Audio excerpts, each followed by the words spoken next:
outside the grid. It's all for sure, you didn't know. I wonder what it meant to be. If I let go and let it flow, I think there's more to see. I just need a break. I'll take what you take. I just need to break. I'll take you to the trip to the other side. I'll take you to the trip to the other side. Take a step to the trip to the other side. I'll take you to the trip to the other side. Trip to the other side. I'll take you to the trip to the other side. Other side. Take a step to the trip to the other side. I'll take you to a trip to the other side.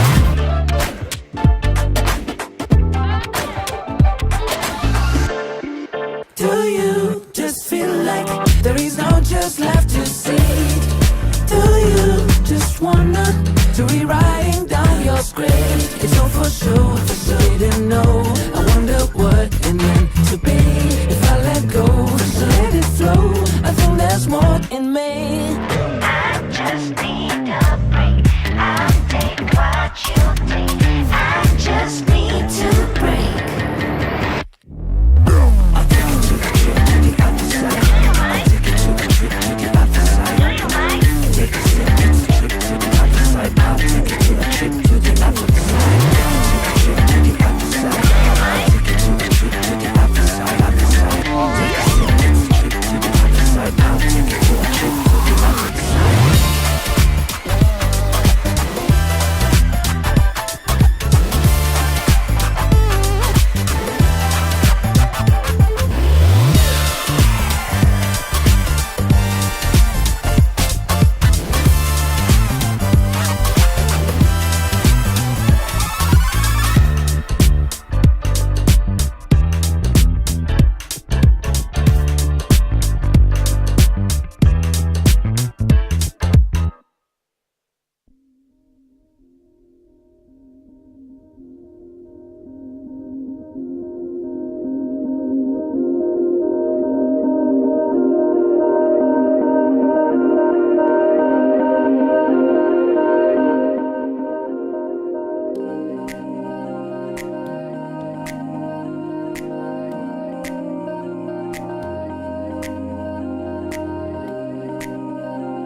Is the UK producing enough scientists and engineers?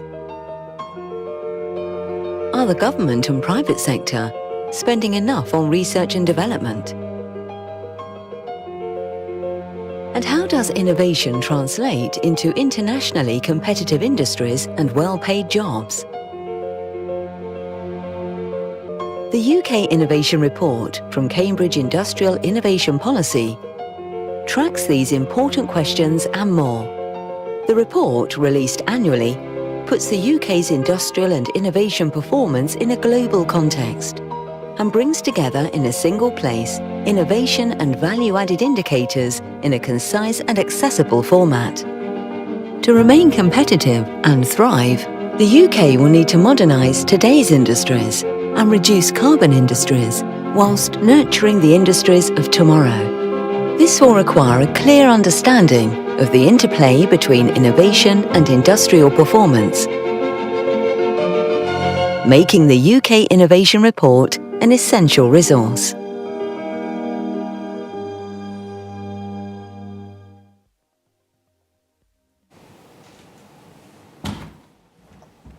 So, hello everyone. Welcome to the launch of the 2024 Innovation Report, the 4th edition. A very warm welcome to all of you here in the room, but also to all of you online as well. My name's Tim Minshall. I'm the Dr. John C. Taylor Professor of Innovation and Head of the Institute for Manufacturing at the University of Cambridge, and I'll be chairing today's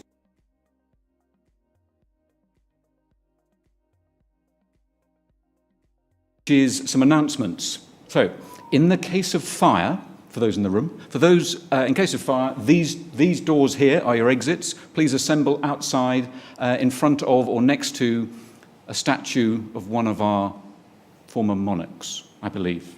People will be there to guide you.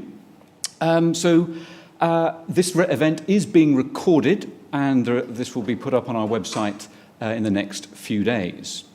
I just have one more thing to do before we hand over to the main speakers, and that's just to give you a quick look at the agenda. But before we're doing that, just picking up on what that video said, this is a really critical time for UK industry.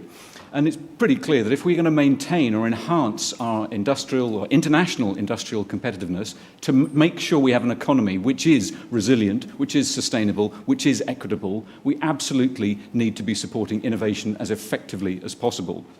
So this report, as we saw earlier, really is a key resource to help us understand both the strengths and the weaknesses of where we are at the moment. So, to the agenda. Once I've finished these short welcoming remarks, I'm going to hand over to Lord David Sainsbury, who, amongst many other things, was our former Minister for Science and Innovation, to set the scene.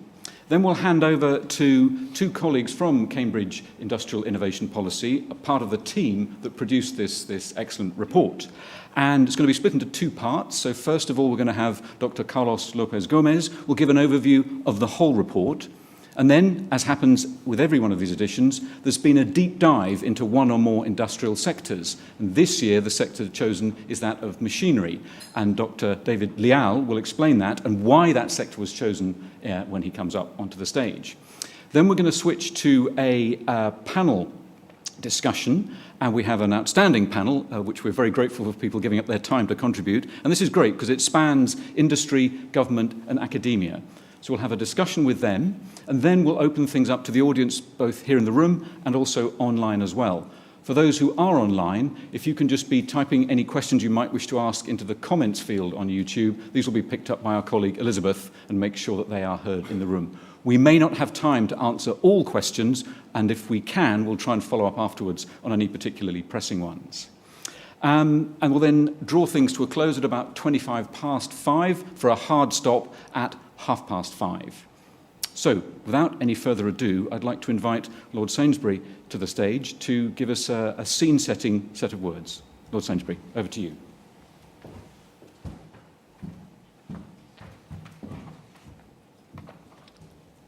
I think, whatever one's political views, I think it's pretty obvious now to everyone that in the UK we're faced with a very difficult economic situation. And if we're going to get out of that, we have to dramatically increase our rate of growth. But I think there's very little understanding of why our growth rate has been so poor. There's little understanding that starting around about 1990, all G7 countries have experienced a slowing rate of growth because of competition from newly developed countries such as China, India, Taiwan, South Korea, and Indonesia. This has affected all G7 countries. We've now got a slower rate of economic growth. And what is the reason for that? Well, quite simply, these countries have learned how to produce many of the products which form the basis of which had been forming the basis of our industrial economy, and they can now do that while paying lower wages than we pay. If you doubt that, just look around your house and garage and ask yourself, where do the products come that you use every day in your life? And you'll find they come some from America, but a lot from China, Taiwan, South Korea, and so on. It also makes no sense to try and compete against these countries by cutting the wages of our workforce. That does not increase our wealth or the value added, which is the basis of economic growth.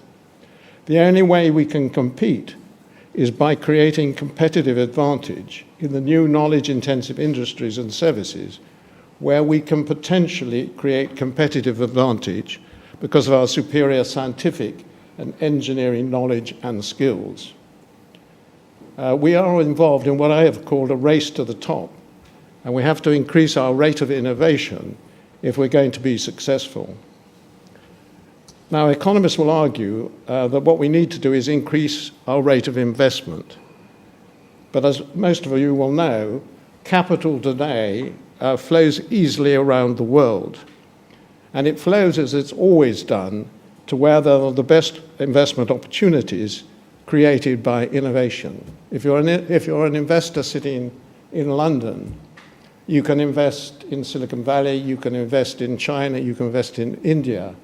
And if you look at the returns, what you may conclude is that those are the places where if you put in private equity, you will get a larger return.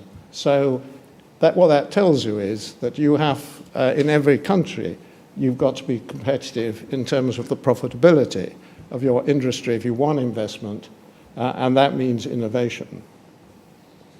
This is why I think the innovation report produced by the Cambridge Institute of Manufacturing is so important.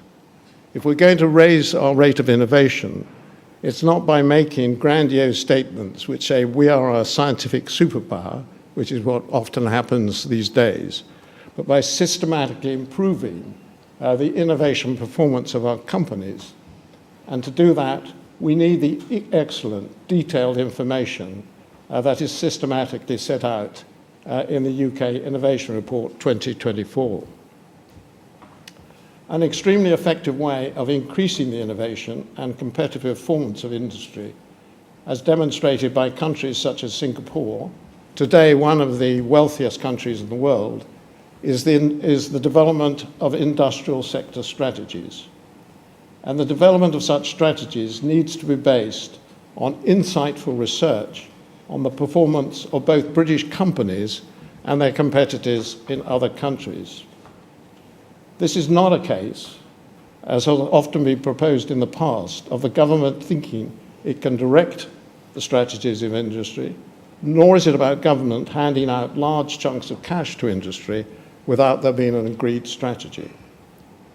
It's about industries developing strategies to increase the value added per capita and the growth of their companies, and the government helping them to achieve those strategies by funding basic research, by developing generic technologies, by filling skill gaps, and by improving the regulatory environment for innovation.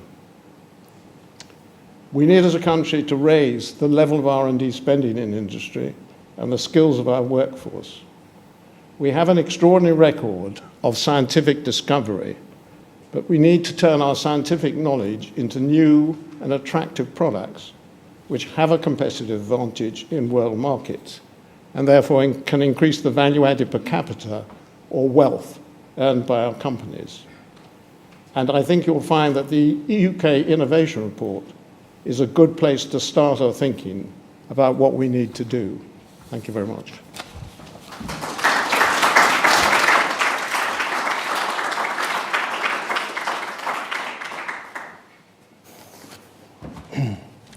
Well, many thanks to Lord Sainsbury for providing us with this useful context for today's event. Good afternoon, everybody. My name is Carlos López-Gómez. I am part of the Cambridge Industrial Innovation Policy Group at the Institute for Manufacturing. I would like to start by thanking the team that has been working hard to put this report together: Jennifer, David, Michele, Zong Shuai, Mateus, Ella, and Elizabeth, and the rest of the IFM and IFM Engage family for their support. And finally, I would like to take a moment to thank each and every one of you for being here today and online. We do appreciate that you have taken time of your Thursday afternoon to be here willingly, I hope. Now, my job together with David in the next 20 minutes is to give you an overview of the key messages emerging from the UK Innovation Report 2024. I'll cover key charts from 4 sections of the report, and then David will focus on this year's sectoral study.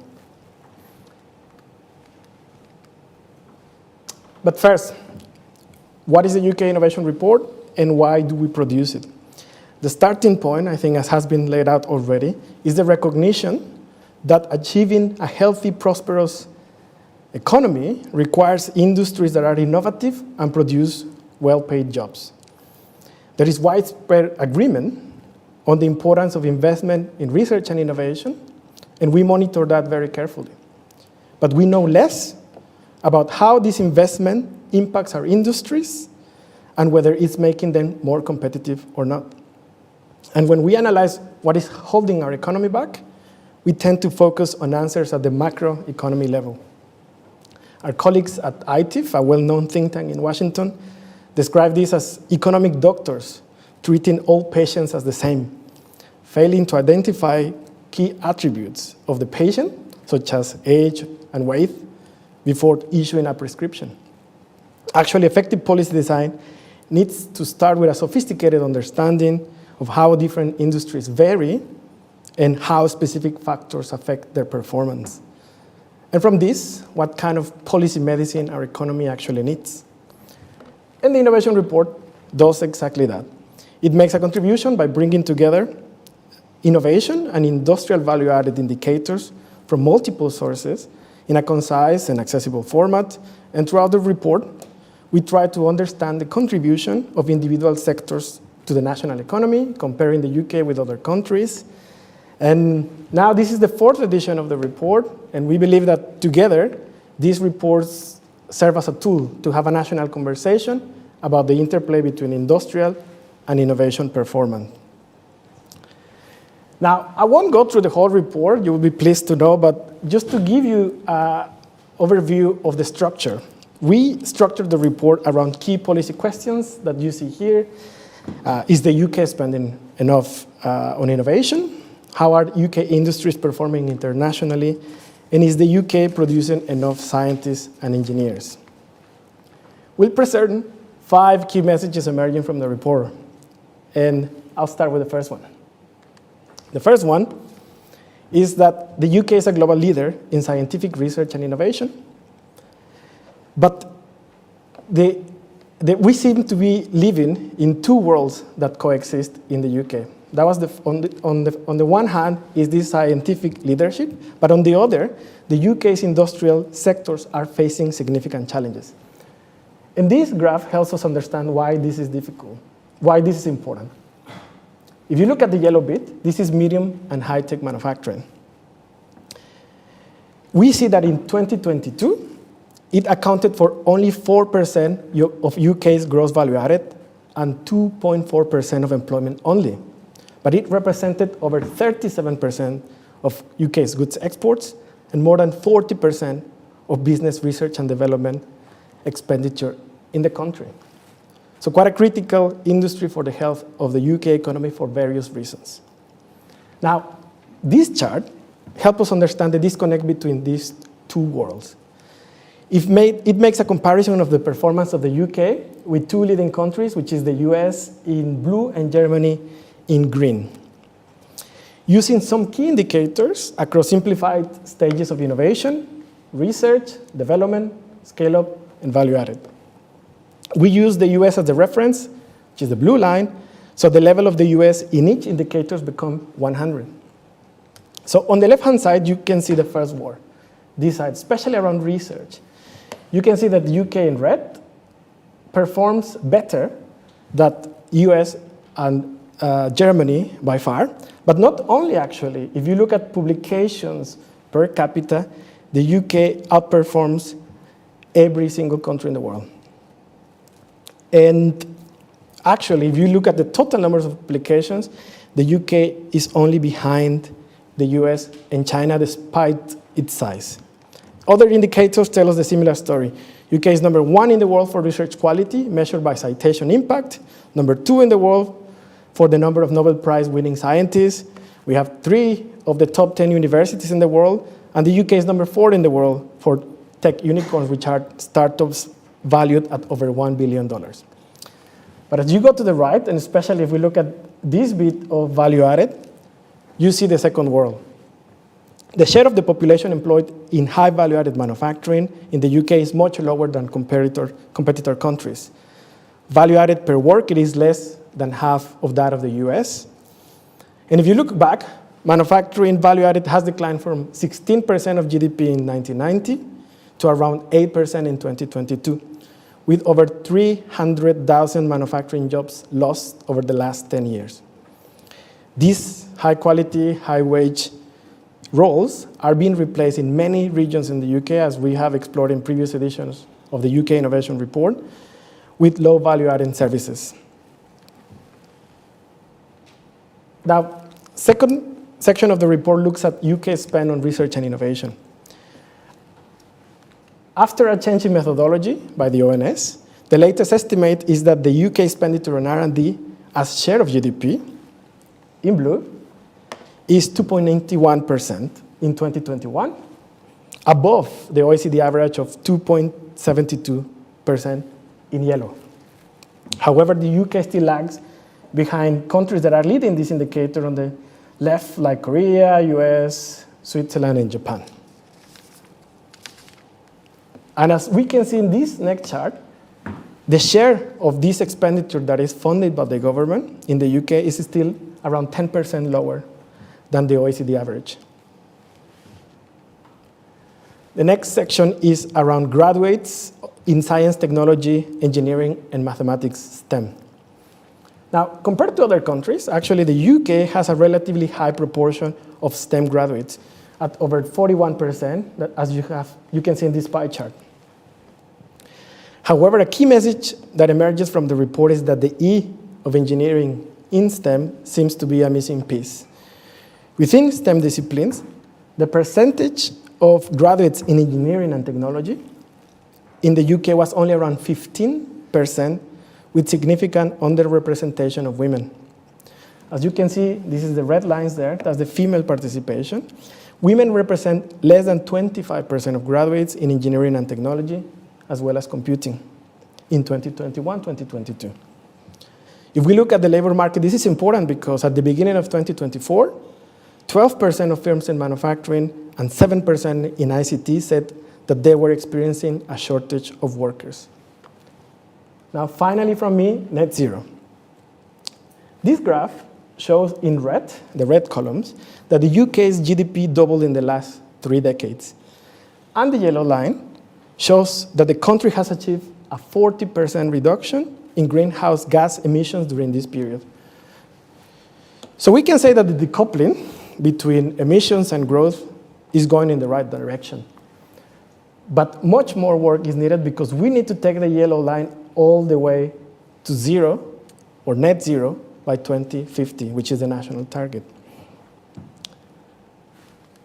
Now, from these sections, the picture that emerges is one of significant challenges for the future of UK industries, but also if we take into account the UK's leadership in science and innovation, the industrial capabilities that still remain in the country, and the increasing recognition of their importance, Bringing these two worlds together is a massive opportunity that actually very few countries have. And that's why it's great to see in the room people who care about this or who are working to make this happen. Now I'm handing over to David, who's going to talk about this year's deep dive into the essential but often overlooked machinery and equipment sector. Thank you.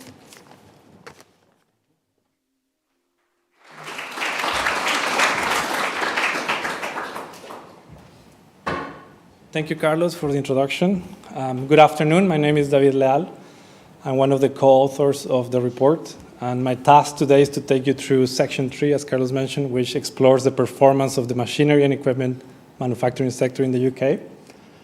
Before I start, I want to thank some of the members of the team who worked really hard for this section, Mateus Lebruni, Sonshoi Fan, Michele Palladino.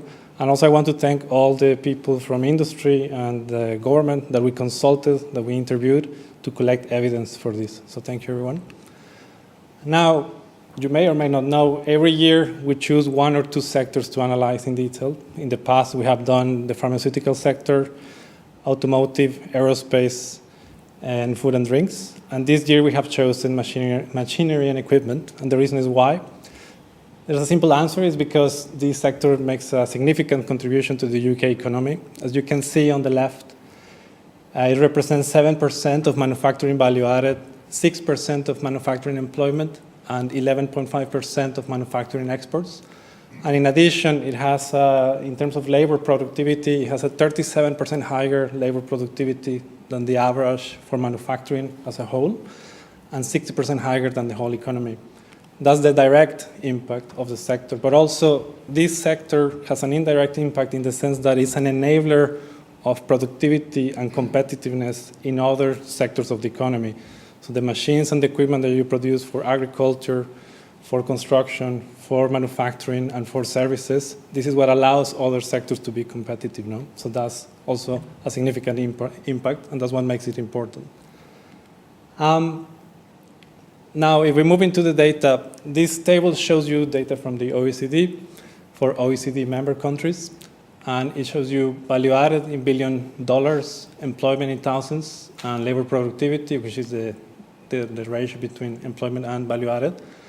And it's organized or ranked by value added. So as you can see, among OECD member countries, the UK has the 5th largest machinery and equipment sector with $22.2 billion. If you were going to classify these same countries by employment, it will be the 6th largest, or we will have the 6th largest employment. And by productivity, it will be the 5th, or we will have the 5th highest productivity as well. And what is interesting is you can see, so obviously the countries that have a larger sectors have also more employment. But in terms of productivity, the UK is quite comparable to the United States. And you have some smaller countries that are more specialized, like Switzerland and the Netherlands, who have way higher productivity. In the case of the Netherlands, this is probably related to their specialization in semiconductors, machinery. And obviously, Switzerland is very strong in machinery historically. But actually, the picture is quite positive. Then if we move into value added, the sector is very heterogeneous. So it's actually quite complicated to analyze the sector. This tells you, these are all the subsectors that compose the machinery and equipment sector. And this graph on the left, what it's showing you is value added change between 2008 and 2021 in £1 billion. So overall, we know that the aggregated value added for the sector during this time period reduced by, or declined by 5% between 2008 and 2021. But when you look at the subsectoral data, what you can see is that roughly half of the subsectors had a decline in value added, and the other half had an increase in value added. So you had sectors like fluid, power equipment, agricultural machinery, lifting and handling, etc., that did very well during this period. And then you have some like other engines and plastics that other engines had a reduction of 50% in value added. This is the absolute number in 2021. And plastics and rubber machinery had a 90% reduction in this time period. So it's obviously, to be able to understand this sector, you need to actually dig deeper into the subsectors to see what's going on in each of them, to try to understand what drives change in them. Now, if we move into employment, the picture is slightly different. What we can see here is that 17 out of 21 subsectors had a decline in employment during this time period between 2011 and 2021. Overall, during this time period, there were 28,000 jobs that, well, you can say they were lost. It's not necessarily a bad thing. It depends on the reasons for that. What is interesting here is also that some of the sectors that increased their value added, like lifting and handling or fluid power, also had small reductions in employment. So it's worth exploring what happened in this. And then if we move to trade, what this graph is showing you is the global export market share for different countries. And it's showing you 4 years, 2011, 2015, 2019, and 2022. In 2022, the UK had the 10th largest global export market share for machinery and equipment in the world. What is impressive to see is the performance or behavior of China. As you can see, it has grown dramatically, significantly, and this obviously has been at the expense of market share from other countries. Actually, during this time period, only the Netherlands and Singapore managed to increase their share of exports. Again, the Netherlands driven by the semiconductors machinery. Singapore, probably worth exploring in more detail what happened there for this particular sector. But what we know for the UK is also that during this time period, the trade deficit widened from roughly $2 billion in 2011 to $7.2 billion in 2022. And it's actually one of the largest trade deficits in the world. Now, for this type of, we consulted a few people in industry and government trying to understand what is going on, what explains the behavior of this data or the trends. A few economic trends were mentioned across the different interviews. Obviously, it's difficult to generalize because different subsectors may have different drivers and trends. But we heard from different people that obviously this is a sector that depends strongly on the demand and performance of other economic sectors. So it's very susceptible to or sensitive to economic cycles, and that may have affected the sector during this time period. Also, what we heard is that there was at least there's a perception that in some subsectors there was a significant amount of offshoring related to potentially high production costs in the UK. Also political uncertainty, and also the fact that many of these large organizations or OEMs in this sector are foreign, and they went through some consolidation moment where they consolidated operations outside of the UK. Also, in terms of trade, a lot of new regulations and intra-industry trade and policy changes in export markets may have affected trade, particularly new trade rules with the European Union may have affected trade data. And in terms of employment, well, almost every subsector or every person we talked to reported labor shortages or labor issues in terms of finding the right skills, both at the engineering level, but also at the technical level. So they mentioned this as a factor that may have constrained growth and actually incentivized automation, particularly during the pandemic. Now to finalize, if I move into business expenditure on R&D, the yellow line is showing the machinery and equipment sector for the UK, and the red line is for manufacturing as a whole, all of manufacturing in the UK. There's two key trends here. The first one is that for machinery and equipment, you can see that the number doubled between 2000 and 2022 to 1.4 billion pounds. But you can see that business expenditure in R&D for manufacturing actually grew at a faster rate. So the R&D in the sector didn't grow as fast as it did in the rest of manufacturing. Now, we tried to ask, again, different people why they thought this was happening. And what we heard a lot, again, is that the biggest chunk, let's say, of R&D is done by large organizations, OEMs.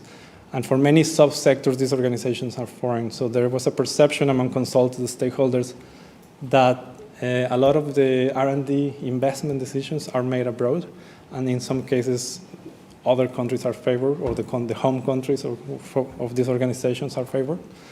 And also there was a perception that, of course, there are examples of large organizations that are very successful, like JCB, that was represented here today, international. But basically what we heard from different people is that perhaps there's not so many domestic OEMs in the sector, and actually the sector is dominated by SMEs who struggle to invest in R&D because obviously they don't have so many resources and they have other constraints.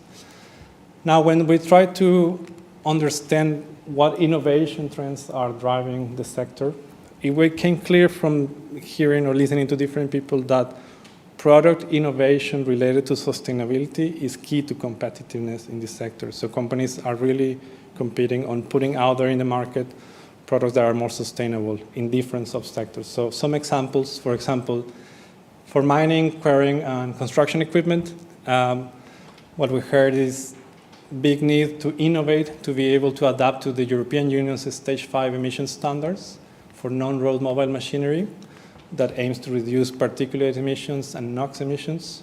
So obviously the European Union is still a big market or export market for the UK. In valves and actuators, a strong focus on how can they develop new products to support the creation of the new hydrogen and carbon capture national infrastructure. So big emphasis on this, how can they compete in these new markets. For pumps and compressors, big emphasis on energy efficiency. So energy is one of the biggest cost drivers in the operation of a pump and compressor. And efficiency has been improving through the years, but obviously to be competitive internationally, you need to be doing more and more and more. And finally, agricultural equipment, a big push towards digitalization. So what we see already is that in the field, you can start to see very digitalized farms with self-driving satellite control machines and field robots. So a big emphasis on innovating towards digitalization to be competitive. That's all I have for you today. I will invite you all to download and read the report. And of course, we're happy to chat with everyone if you have any questions. And I will hand over to Professor Tim Minshall to introduce the panel. Thank you.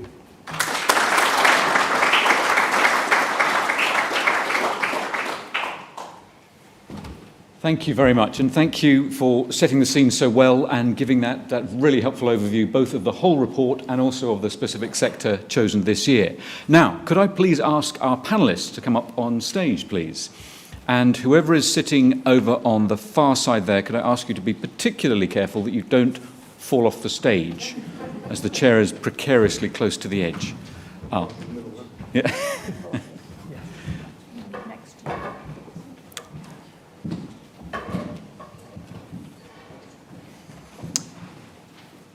So that's great. Just to kick things off while we make sure all our panellists are suitably hydrated, can I just ask each of you to introduce yourself, who you are, and the role that you're representing, starting please with Michael. Thanks, Tim. I'm Michael Clark, and I head the Advanced Manufacturing team in Department for Business and Trade. We've covered the Advanced Manufacturing Plan, which our team led, the battery strategy, and the Made Smarter program. Great, thank you. Vanda. So I'm Vanda Jones. I'm the Chief Executive of the British Compressed Air Society. We represent the supply chain manufacturers, distributors, and users of compressed air. I'm Carlos from the Cambridge team. Oh yes, it's you. Yes, thank you. Recognise him. Faye. Hi, I'm Faye Skelton. I'm Head of Policy at Make UK, and we represent 20,000 manufacturers across England and Wales, and we cover everything from the economy, innovation, net zero, devolution, everything in between. Good afternoon, I'm Charles Stevenson from JCB. We are a Staffordshire-based engineering company with 11 manufacturing sites in the UK, and about 85% of what we make here we export. Hi, my name's Oliver Zingen. I'm the Deputy Director from Department for Science, Innovation and Technology, who heads up our innovation ecosystem team, and our job is to kind of work with teams across government who lead on particular sectors or particular technologies to kind of create an ecosystem in the UK that allows commercialisation and translation and business investment and R&D all to happen effectively. Great, thank you very much, and thank you to all of you for giving up your time to join this panel discussion, and also to have prepared a little bit by seeing an early release of this report. Just to remind people, there will be time towards the end for questions from the audience, and also for those online, can I just remind you, if you do wish to ask a question, please type it into the comments section on YouTube. Right, so a question we always start with, which is, having looked at the report, was there something that was particularly surprising, that stood out to you as being, oh, that's worthy of comment? And I'm going to ask each of the panellists to comment on this, and perhaps starting with, Carlos won't be asked to comment on this because he wrote it. Michael, could I start with you, please?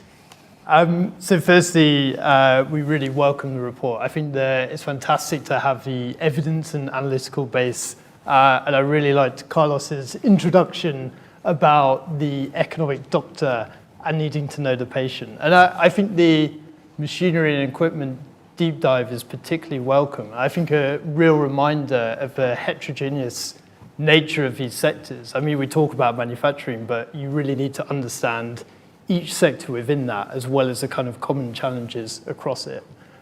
So that kind of really came out. And I think kind of certainly that argument and what we'd seen in the data is our strength in the M&E sector and comparative advantage. And it was fantastic to have further evidence behind that.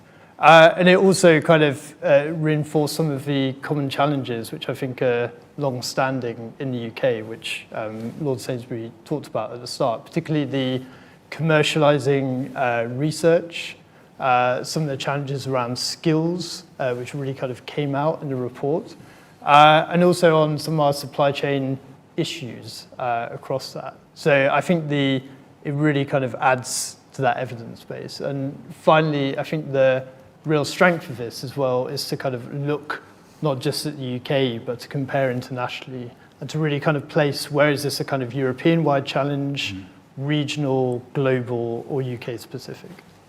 Very interesting. Thank you. Vanda, can I pass to you, please?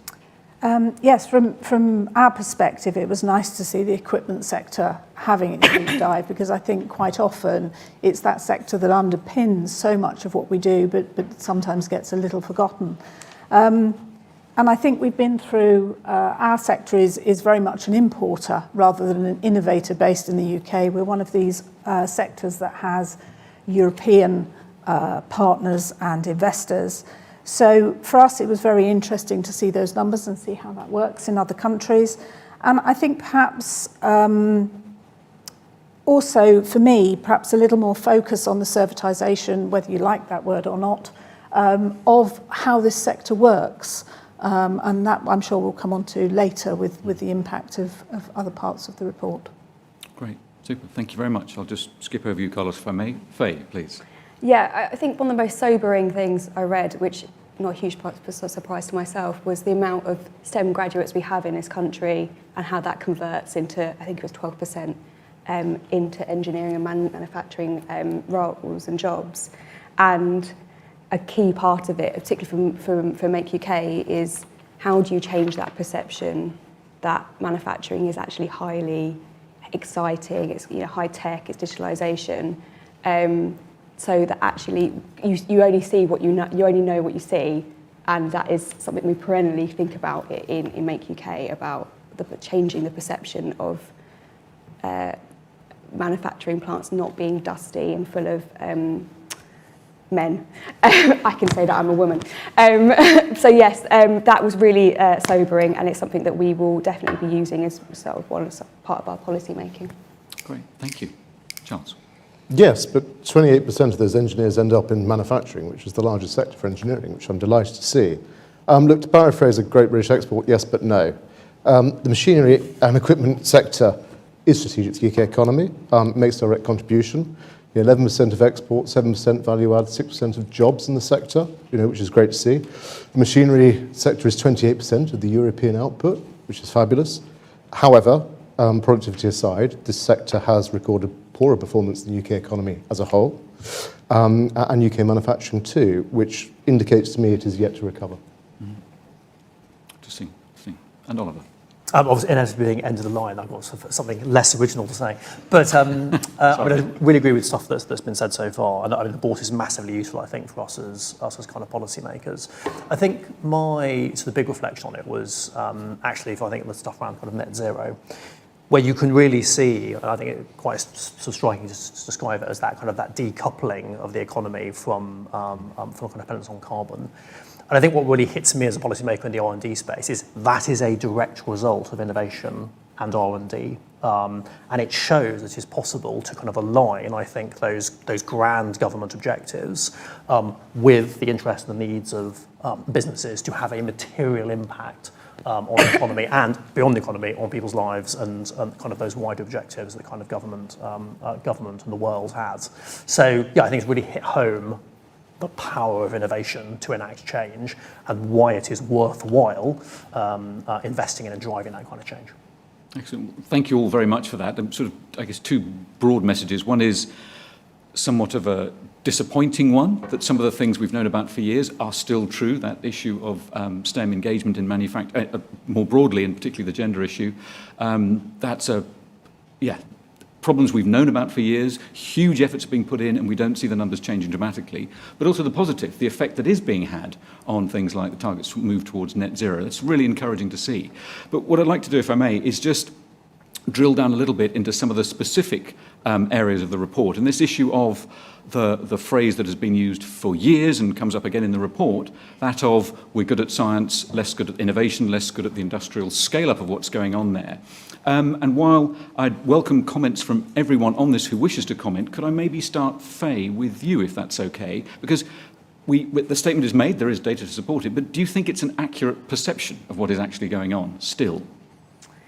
I think it's broadly, yes. I think, as a really poignant example, we were one of the leading nations in innovation when it came to offshore wind farms. We were right at the forefront of that thinking, but it hasn't translated into the manufacturing of assembly, essentially. So whilst we do make some components in this country, by and large, we missed the boat in actually manufacturing this country. So we lost out a lot of that productivity and added benefits to the economy. And I think we were just too slow off the mark. And I think that's partly it's not being as joined up as we could be, not having the almost like the conditions for the sector to quite quickly change and take hold of opportunities. There is something coming on down the track quite quickly, is the carbon capture and storage, and that is again something that we're leading on in terms of innovation and academic thinking, and we need to be grabbing that now and not waiting for other nations to take that opportunity of manufacturing and benefiting from it. Very interesting. And perhaps turning to Oliver, can I just maybe, as a segue there, that issue from Faye of the complexity of the joining the dots up issue.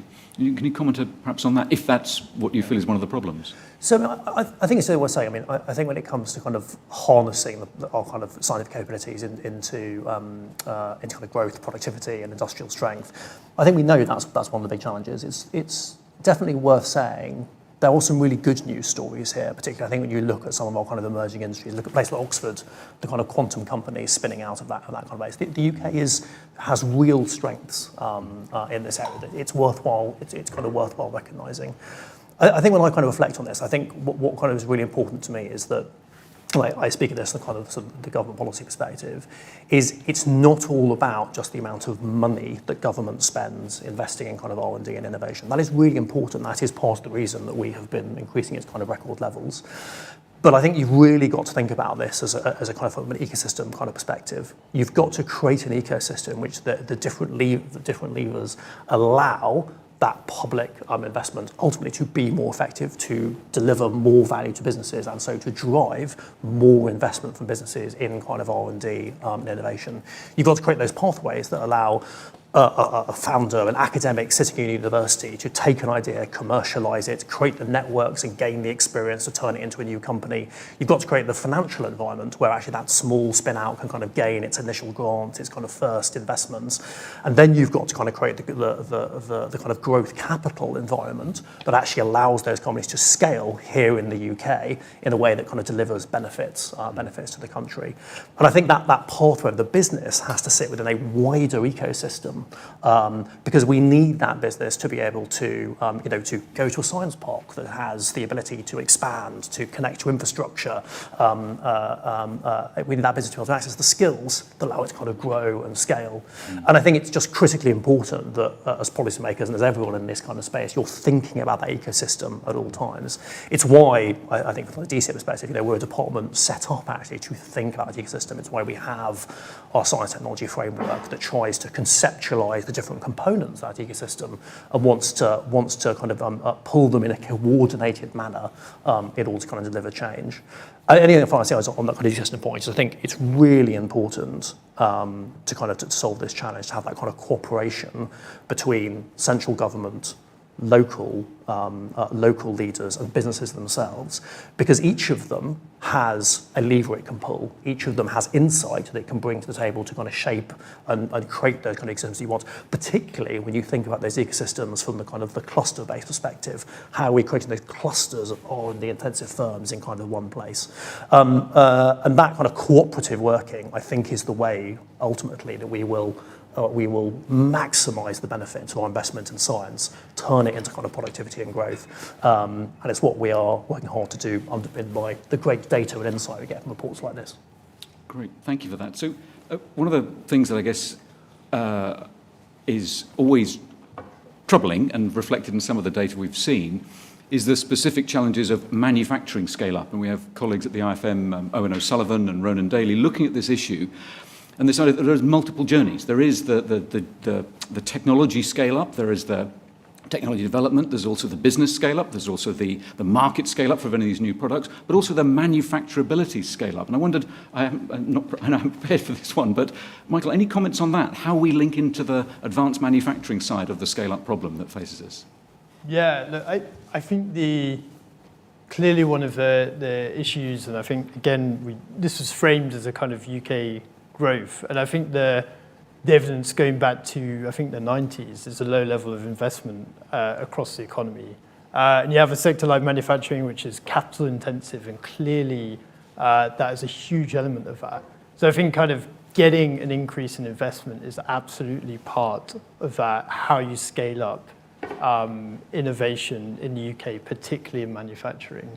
And why I suppose we kind of have really focused on the advanced manufacturing sector is because of its contribution to growth. Because the kind of growth we saw in previous years was largely driven by those skills-intensive and capital-intensive sectors, of which manufacturing is one, and why it's one of the kind of priority growth sectors identified by the Chancellor. So I think a key part of this as well is the kind of investment side and stimulating investment in the UK. I think that's probably one of the core things to resolve for the scale-up issue. I guess absolutely plays to the chart that one of the charts that Carlos put up there of the right-hand end of things where things get really, really tricky. But Charles, you wanted to come in at this point? Yeah, so may I just go back to what Oliver raised about being good at research and maybe less good at translating innovation. You'd be forgiven if you didn't know that the lithium-ion battery was invented in the UK. But the manufacturing of it is now dominated by the Far East, 2 countries in particular. Some of those graphs, you may have noticed the Netherlands on the rise there, and that's quite impressive to see that they've got government funding R&D ahead of the US. They've got a UK export share ahead of the UK. And this is mainly down to superconductors, which were, of course, discovered in 1911 in Leiden University. So that's a great example of a homegrown discovery translating into manufacturing, or as I very simply call it, making ideas. The jet engine perhaps isn't such a good example. But 2022 in that graph shows the highest export value for non-road mobile machinery. So let's look at one of those sectors, engines. In the same year, about 18 OEMs built 2.5 million engines in the UK, exporting 63% of them, employing 78,000 people through the wider UK engine economy. And yet this seems to be unknown and unseen. And I think there's a huge amount of R&D pulling into this sector, driven, amongst other things, by hydrogen propulsion, hydrogen combustion. I think it would show resilience. And Oliver, when I prepared my impromptu comments, sorry, I didn't know I was going to be sitting next to you. And I think it'll be resilience in the face of those trying to ban technology rather than mandate an outcome. And I think your point is very important, that policy here drives behaviours and policy shapes innovation as well. That's great. We could Did you want to come back on that? No, I'm sorry, I wasn't reading over his shoulder. And innovation translates into jobs. But Thank you. That could be a topic in its own right. Carlos, were you leaning forward to read that? Well, I mean, just to complement, perhaps, if I may. Please. Okay. I think we hear a lot about these cases, and it's quite interesting, like the ones you, Charles, mentioned on batteries, about invented here, produced elsewhere. And we see more and more, just being in Cambridge, but looking at other universities as well, of many cases. I think the latest one I heard is purple tomatoes. It was just developed as a super antioxidant, basically, invented here, patented here, and now it's been produced and sold in the US. We might be able to import them now. But, that's for different reasons, but there's many cases like that. Monoclonal antibodies is another one. So I think part of the reason as well is that we often think that, or there is this model sometimes in our head about innovation, startup, completely new, different industry that is not connected to our sectors. In reality, things like advanced materials, let's take as an example. We often think about how many startups in advanced materials are, and that's important, of course. But many of these innovations are actually going to have an impact on the competitiveness of aerospace, of automotive, or machinery.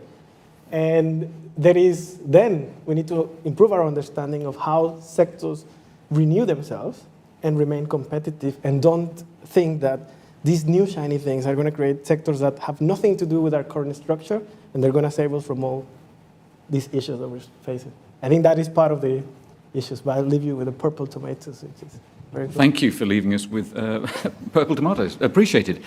We could spend the whole of this panel discussion just focused on this topic, but I'd like to switch now, if I may, to the specific issues of the machinery and equipment sector and particular challenges facing its competitiveness. And Vanda, could I turn to you first for any thoughts or comments on specific issues that you see of concern? I think concern for us over the last few years has been about long-term strategy and long-term planning.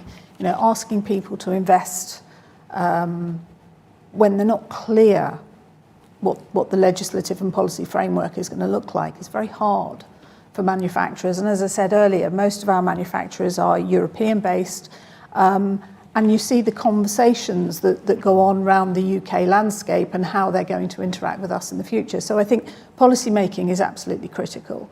I think also supporting industry is critical. We talked about investment. We talk about, if you look at the German equipment sector and you look at the BAFA scheme, it's a very successful scheme in incentivizing companies within the country to draw from the equipment and renew themselves with equipment. So I think there are good policies out there. I just think sometimes we're not quick enough to take a good idea to capitalise policy. So for our industry at the moment, we have energy-related products, which is sitting, waiting some form of understanding on how it's going to impact on our sector.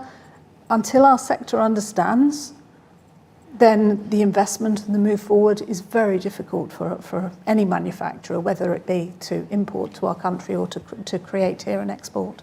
So I think there's some things we can do about speeding up policy making in a sensible way so that we know the landscape that we're going to work on in the future. And to David's point about the criticalness of your sector to so many other sectors in the economy. And if we don't get this one right, it's going to cause, there's a multiplying problem, right? Well, I think it's a multiplying problem, and I think it's twofold. So we're talking about innovation and we're talking about equipment manufacture, but every piece of equipment that's used in the UK also has a service industry that sits behind it to care for it and to make sure that that equipment runs effectively. And if we don't grow those people of the future who are going to integrate and create that landscape for that equipment, then your whole efficiency is at risk. So I think not only is our sector a subsector, but there's a subsector of that in preventative maintenance and making sure that our factories of the future work efficiently. Great point. Thank you. Charles, can I turn to you for comments on that issue? Yeah, it's quite a big one. I mean, I won't cover the same ground, but regulatory streamlining and alignment. Sometimes innovation outpaces legislation. We found that with the world first in hydrogen combustion. Laws need to be adapted and modified in order to catch up with the pace of change. Regulatory divergence, why is that required? In a sector as a whole, SMEs live nearly 50 million days a year on regulatory compliance. We saw how important SMEs are to this sector. Trade, FTAs help, WTO tariffs don't. Nobody wins in a tariff war. Look at what happened with Boeing and Airbus, which is on the horizon again. Skills, so important. You know, we as a company now employ nearly 3 times more people than we did 20 years ago. UK manufacturing sector as a whole fell nearly 37% in that time. And the last two, taxation simplification. There's £7.35 billion worth of non-rail machinery sold in the UK every year. 68% of that goes to rental companies who aren't eligible for full expensing. So there we've got a policy that's gone left and right, which should be simplified. And lastly, I saw a really good graph that Carlos put up of GDP versus CO2, the former growing and the latter decreasing. I think this is the real challenge here. It's decoupling emissions from innovation. It's about working with our supply chain. The opening video, I think, showed it very well. But resilience and stability, I keep hearing. But net zero innovation surely is, you know, a fantastic opportunity for the UK manufacturing sector as a whole, beyond this report. And progressing in the direction it's already heading. Absolutely. Yeah, no, it's very encouraging. Again, it comes down to policy, clear policy. So 5 years is short term, 10, medium, 15 is long term. Right. So to get that sense of certainty for making the investments that are required. So important for business and for FDI in particular. And picking up one thing that both of you have mentioned, this issue of skills, and this is a topic that goes across all sectors, of course. But any comments, Vanda, particularly on the skills side of things, and the particular challenge where we see elsewhere huge demand for those with the digital skills, and now we have a relatively small pool of those who have the relevant digital skills, and are they relevant and applicable to the world of manufacturing, and then specifically your sector? Any comments on that? So skills, if you spoke to our members, would be the skills and recruitment is the current conversation that they have with us continually, and whether it's a manufacturer, supplier or a distribution network, the conversation is consistent. And I think, again, when you talk about policy making and you talk about investment for the future, you know, we find that level 2 and level 3 apprenticeships, we had a policy written to say there should be employer-led. So you lead it, you write the apprenticeships, and then we have a commercial college sector who can't afford to deliver an apprenticeship for a level 2 or level 3 skilled individual. Now, it's somewhere that there's some disconnect, and if we're not training our young people of the future, and I was interested to see the announcements earlier this week, and while funding for SMEs is always welcome, I don't think any of our members is saying we don't want to fund training or funding of training is an issue. What they're saying is give us the hands-on capability to train people in an environment that is applicable to their trade. And unfortunately, as a trade association, having personally been involved in trying to place apprentices, it is very, very difficult for sectors unless you are a large volume. You know, if you're training a hairdresser or a motor mechanic, then there is a volume and it works economically. But I think we have a disconnect between our economic investment and our college system and our opportunity to train young people for the future. And our workforce specifically, you know, is an aging workforce, a retiring workforce. So as we lose those skills, you know, where are we training the people for the future, whether it be high tech or whether it be service equipment? There's a big gap, and it's a major challenge. Can we come on with this? Please. This is a sort of great issue which has gone on for years and years and years. And we actually have at last changed this system. So we have a proper national system of qualifications. And those qualifications are set by experts in industry. Absolutely. So I think it's very difficult to say they're not the right qualifications. That wasn't what I was saying. That's what I want to find out. No. Are you saying that colleges aren't teaching those, or that those are the wrong skills? No, not the wrong skills. So we engaged in writing training and apprenticeships for our sector because they didn't exist, and we welcomed the fact that we could bring the sector together to write those qualifications to be applicable for the people for the future. So that is there, it's delivered, the standard is written, we support the standard. So we didn't write T-level, we wrote apprenticeship. So we wrote a level 3 apprenticeship and we wrote some NVQs.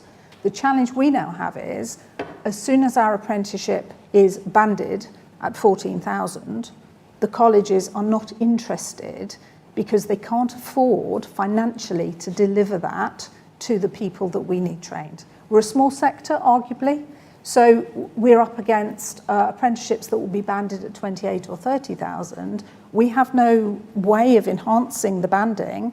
So you look at a college with 30 students at 28,000 or a college of students at 14,000. Their choice is commercially driven. So we absolutely support employer-led qualification. We absolutely support the content that is there. I just wish we could get someone to deliver it for us, because that's our challenge.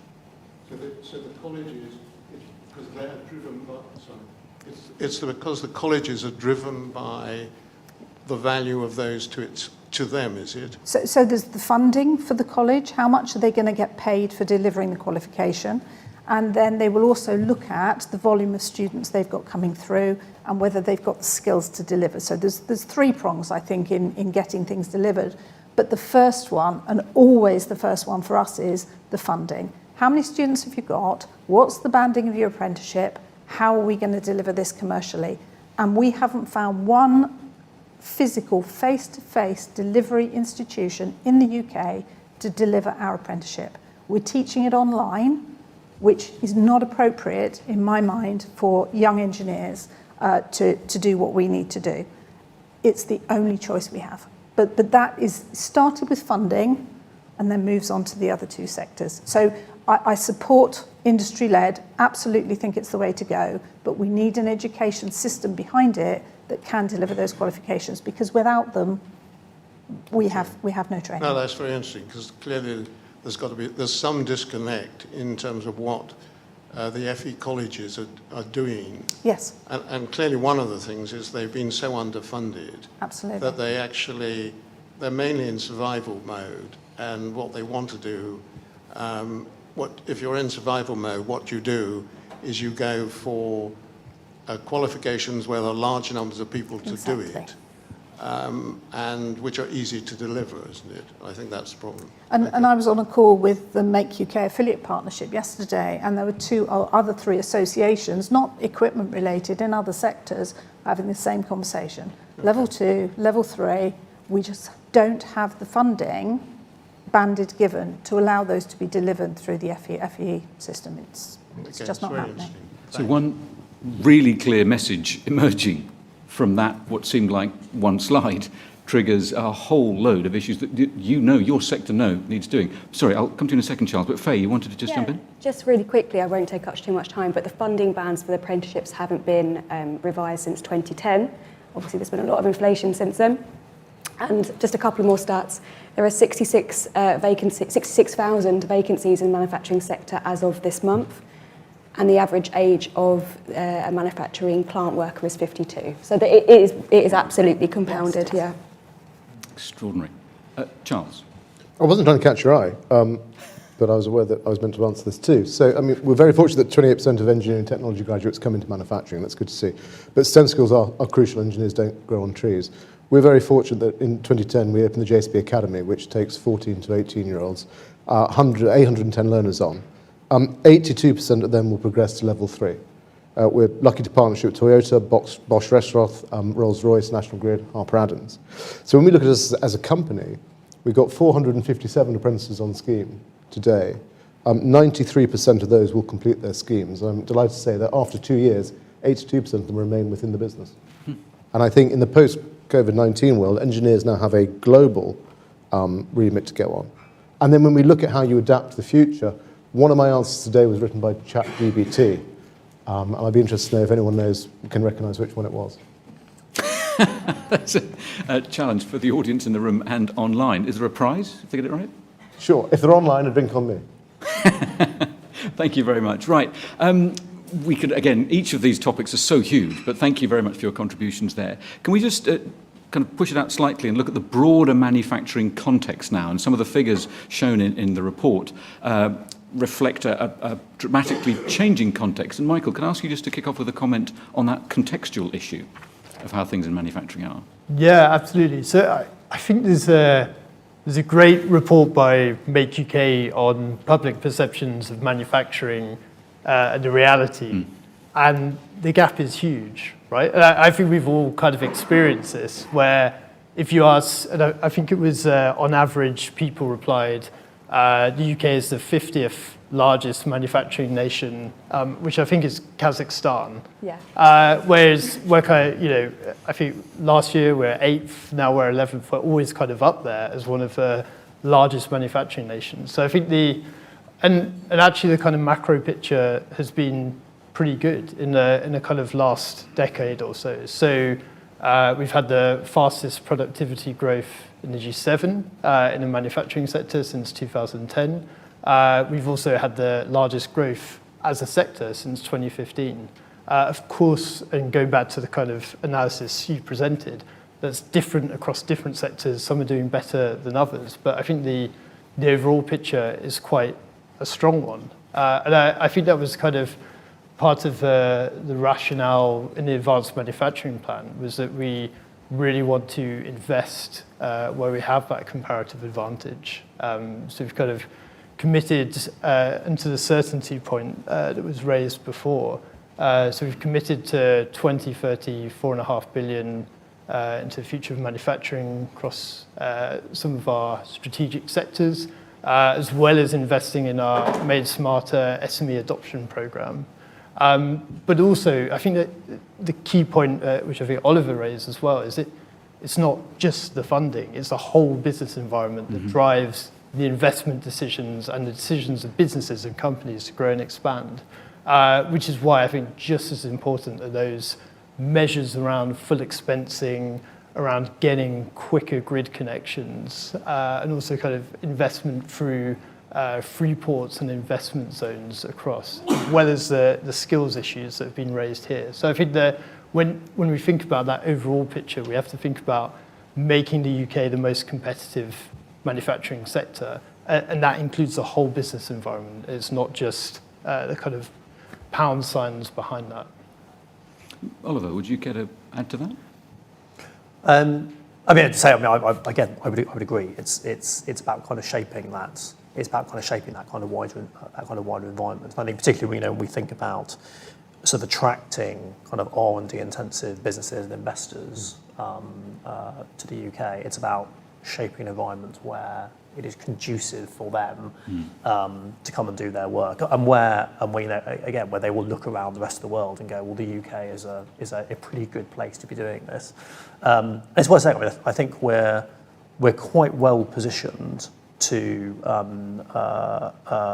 be sort of delivering against those strengths. I mean, we used to think about the kind of organisations that we have to kind of help us do that. We've got UKRI, one of the few instances I think in the world where kind of our science funders and our innovation funders are drawn together in a single kind of organisation. We've got Innovate UK delivering record amounts of kind of innovation support sort of through it, and then we've got when I think about the kind of the R&D and innovation base that supports that kind of business environment, we've got wonderful institutions, things like the sort of in the AI side, kind of training centre. I've got the catapults working in individual sectors, and that kind of creates a really powerful base, I think, of expertise and knowledge to sort of support companies wanting to innovate, wanting to invest, and I think particularly in the manufacturing space.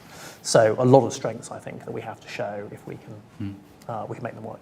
So it's the fact, not the absence of a bit, it's the connectivity between the bits. You actually got some quite strong institutions working effectively, in your view. I do think so, and I think it's very fair to say, I think, from a sort of from a kind of policy perspective, the great challenge I think that every country has in this kind of space is that actually we've got enormous strengths, but it's how do you kind of coordinate and join up their kind of activity together. So when I look at things like Innovate UK does great work on the innovation front. We've also got the British Business Bank that actually has genuinely, I think, created a much healthier, in fact, one of the best kind of venture capital environments in the UK over the kind of past 3 years through the kind of interventions we're making. But how do you deploy those kind of institutions and their kind of expertise in a coordinated way, again, to kind of develop and build that ecosystem and that business environment, I think is the sort of the policy challenge. Again, one I think we're doing an awful lot to kind of rise to, but as with every country, there is more you can do, and that coordination can always be better. And thank you. So from Make UK perspective, Faye, how does it feel from your perspective? I think, and I'm going to give an actual example that we had a conversation with the National Grid this week, and and it's very much welcome that there's a plan and there's funding for better grid connections. And it's something that isn't talking about and can seem quite boring, but the planning system needs a complete reform, to be completely reformed for that actually to hit its target, which I think is in 2030. Otherwise, it's not going to happen. And that is a classic example of something over here not being joined up in the ecosystem, as Oliver has mentioned, and they're sort of just coexisting and circling amongst themselves until either the target is dropped or something else happens.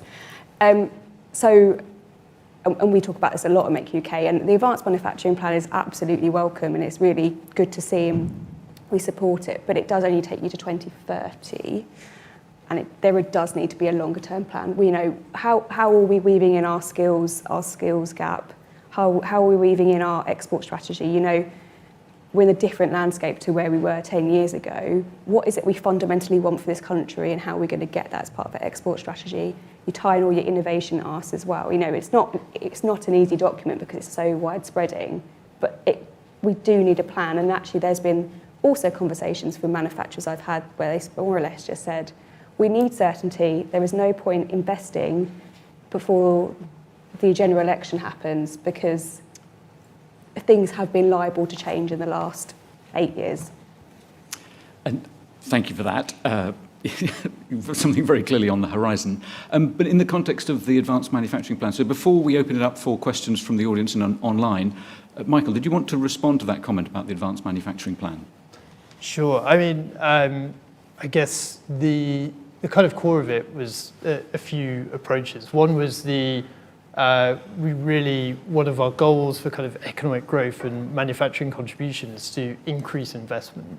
And you do that when we talk to companies, they look across a whole load of indicators in terms of energy prices, labor costs, skills, planning, all of the regulatory environment.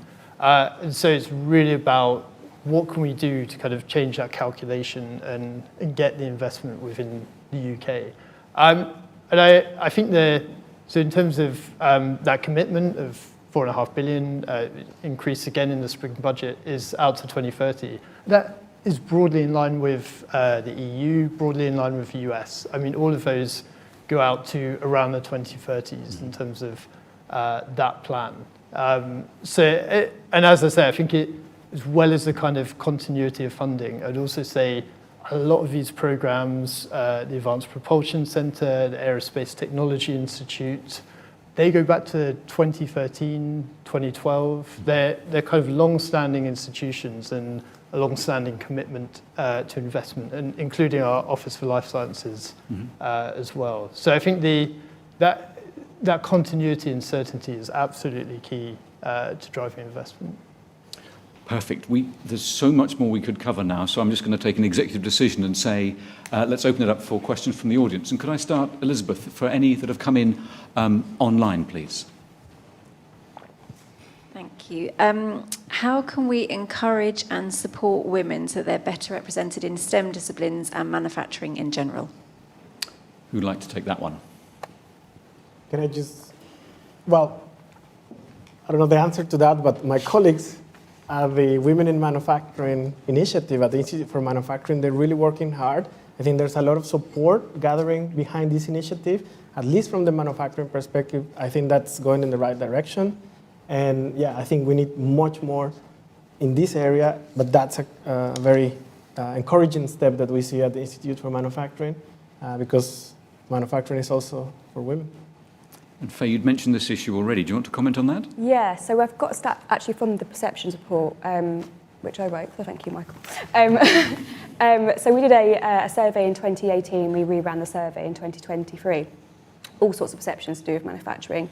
In 2018, only 2 out of 5 parents would encourage their child, and actually it went lower than that one if it was a female girl, to go into manufacturing. It did go into, I think, 3 out of 5 in 2023.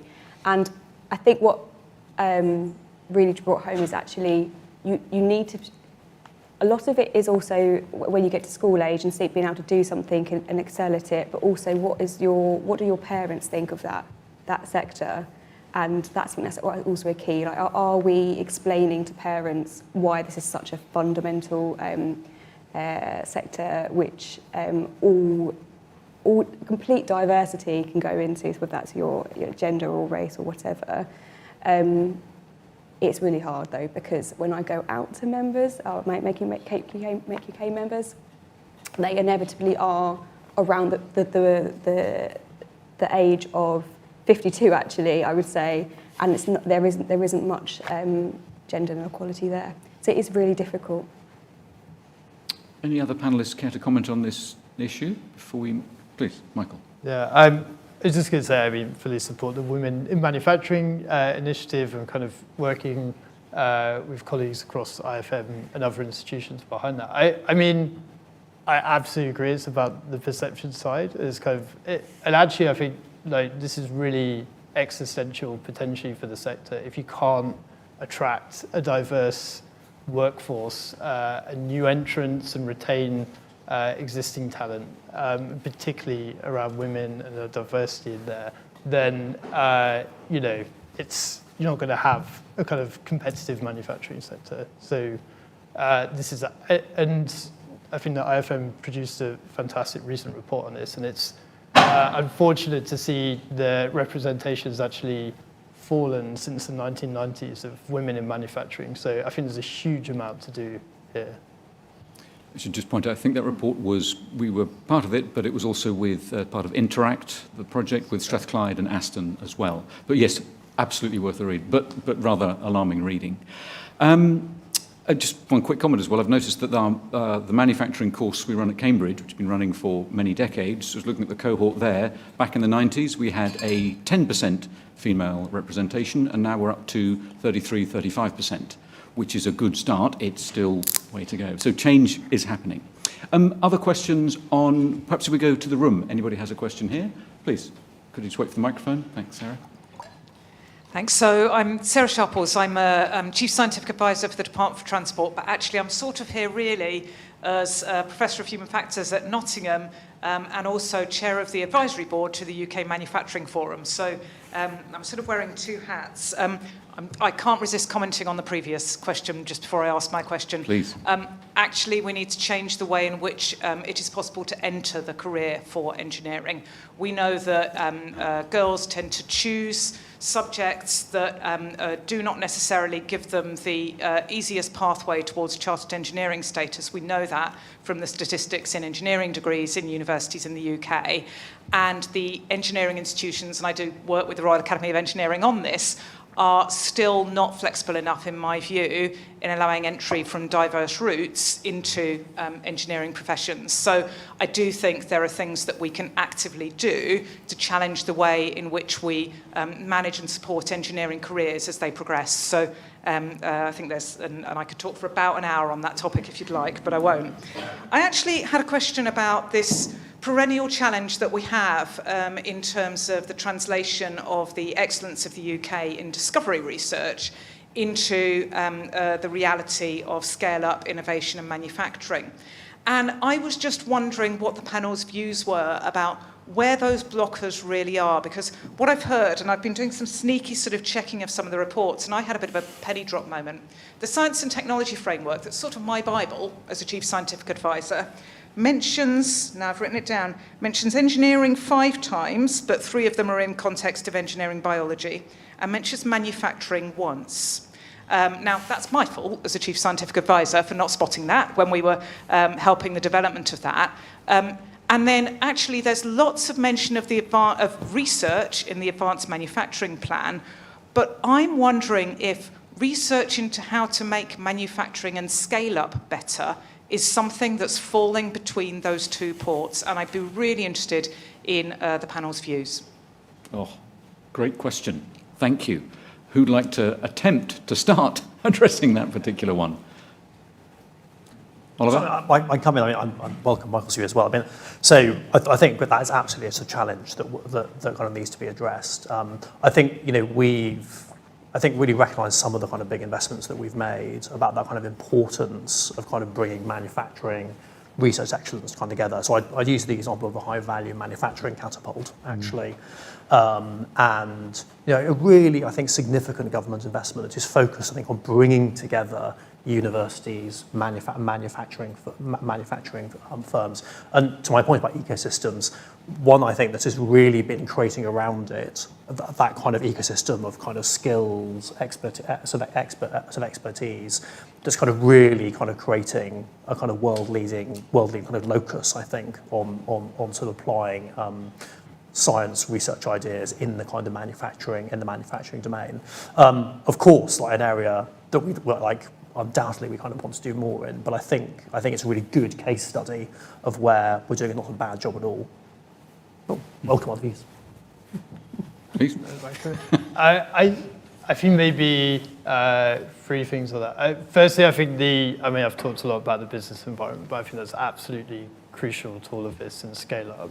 I think secondly, as well, is exactly that kind of point around the ecosystem and how we translate research into technology diffusion and adoption as well. And I think often you can conceptualize of innovation as kind of it happens in the lab and then kind of goes out and springs forth into the economy. But obviously a huge amount happens within the manufacturing process and through how you adapt and use the technologies directly in the production process as well. And I think and I do think the kind of that technology framework, a key part of whether it'll be a success is that diffusion point, right? It's not just the kind of early stage, but it's how it's makes its way out and ends up in the whole economy and eventually productivity.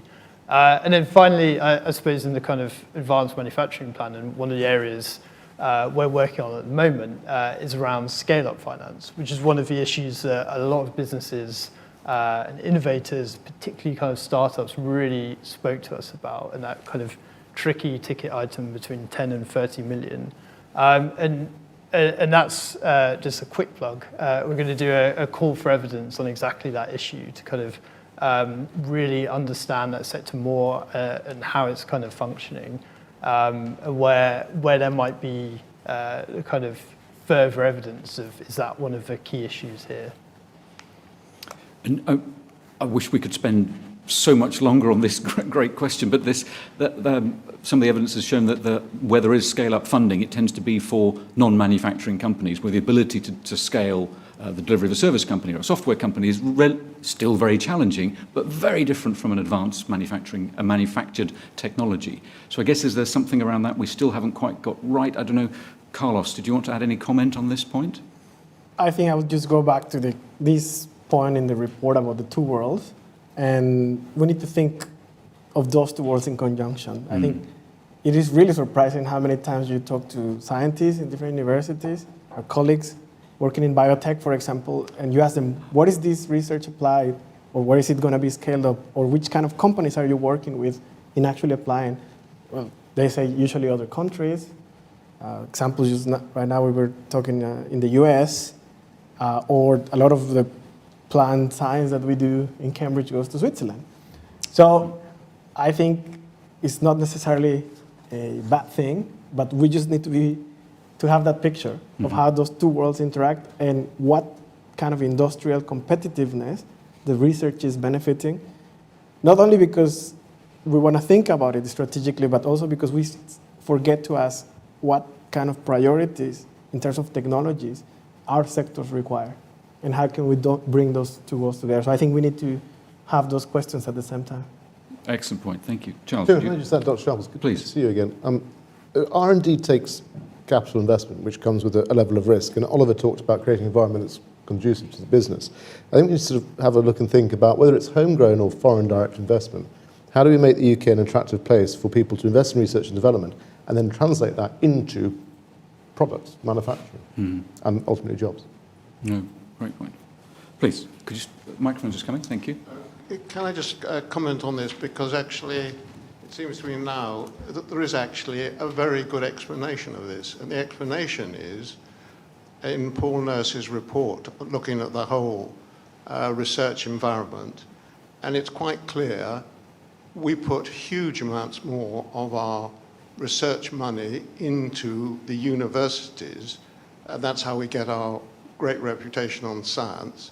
and we put very little of it into the translational organizations. It's as simple as that. And yes, we've got catapults, but if you compare the scale of that and the amount of that with other countries, it's very small. So we get what we put into it. We don't put much into the catapult still, if you compare that to Germany and elsewhere.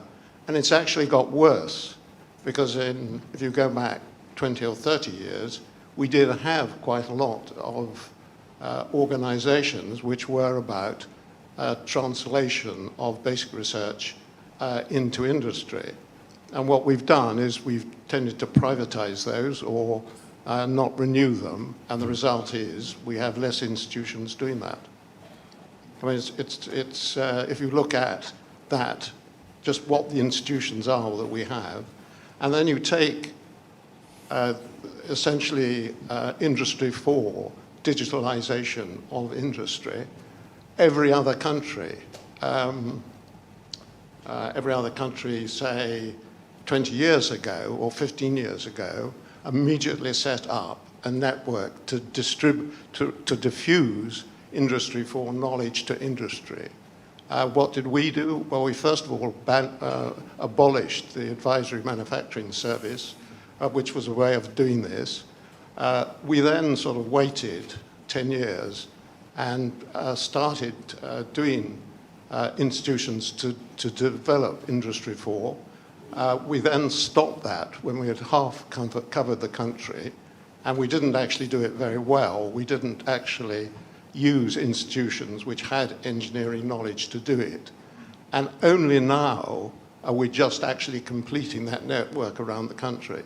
So there's nothing mysterious about this. We just haven't done it. See, we have a problem now, not just that problem. We also have a problem of time. So I'm afraid, unless Elizabeth looks me, no, Elizabeth has said no, I'm afraid. Thank you. I have to do it in order, I'm afraid. This gentleman here, put your hand up first. And thank you. Thank you for your understanding. Hi, good afternoon. My name's Ian Brotherton. I work for Innovate UK, and Oliver's done a great job of saying what a brilliant job Innovate UK does, so I leave that. But one of the things that struck me earlier today, I was reading a report from the US saying that the US government are about to give Intel $11 billion as a grant and $20 billion further in loans to build their new, obviously, chip manufacturing. Now, obviously, we can't compete with that. But it was touched on today by a number of the panellists that it strikes me that for manufacturing, we put a lot of money into research, development, even translation.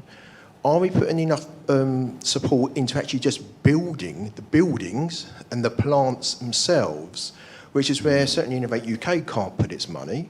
And I'm not sure that Made Smarter really helps in that way either, because it's not about the, if you like, the physical infrastructure that a JCB, I drove past your very impressive plant very recently, you can see how much those buildings cost just to make those buildings.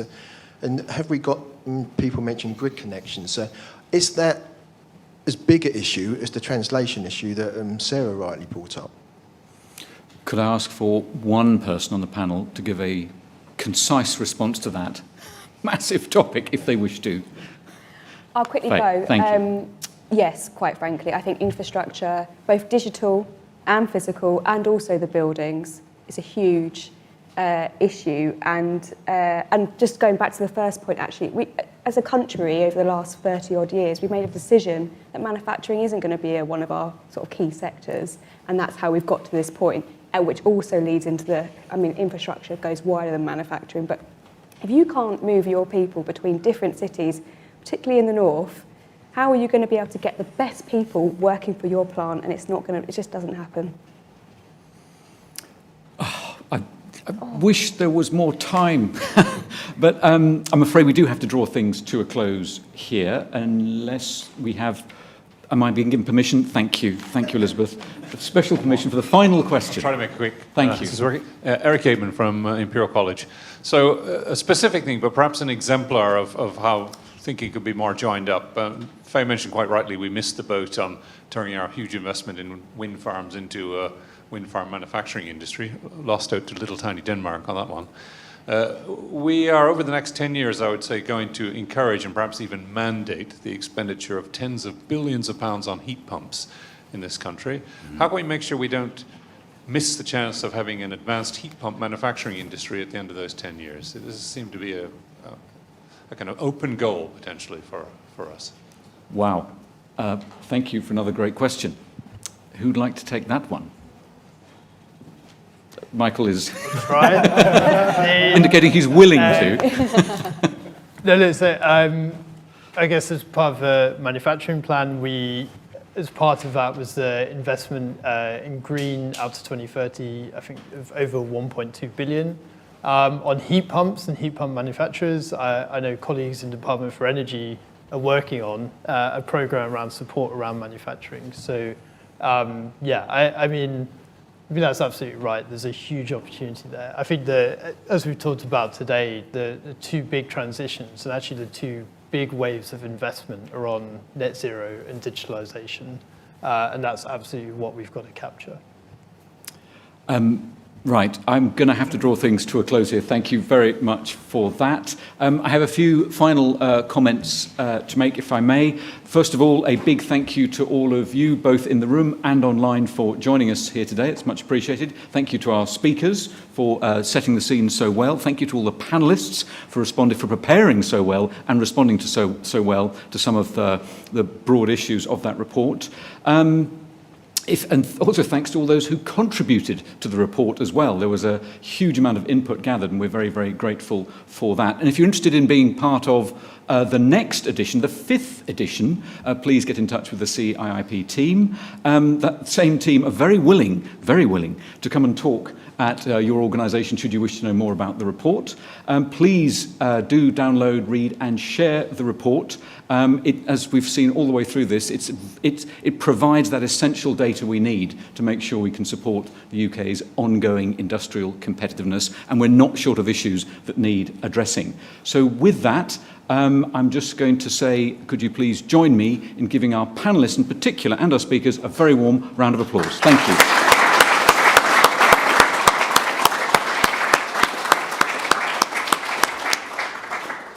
And I think we're now no longer online. Fine, so I can now announce that we can have a drink.